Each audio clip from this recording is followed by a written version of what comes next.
सुन रहल छी आरके रिकॉर्डिंग स्टूडियो की प्रस्तुति। चुनरी चढ़ाई बहुना गे मैया चुनरी चढ़ाई बहुना चुनरी चढ़ाई बहुना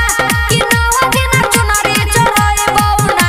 कि हमारा पोखरी देन तू नजरिया गे मैया चुनरी चढ़ाई बहुना कि हमारा पोखरी देन तू नजरिया गे नवा दिन चुनरी चढ़ाई बहुना चुनरी चढ़ाई बहुना गे मैया चुनरी चढ़ाई बहुना कि हमारा पोखरी देन तू नजरिया कि नवा दिन चुनरी चढ़ाई बहुना कि हमारा पोखरी देन तू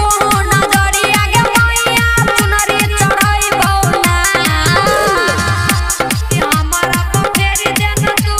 नजरिया गे मैया चुनरी चढ़ाई बहुना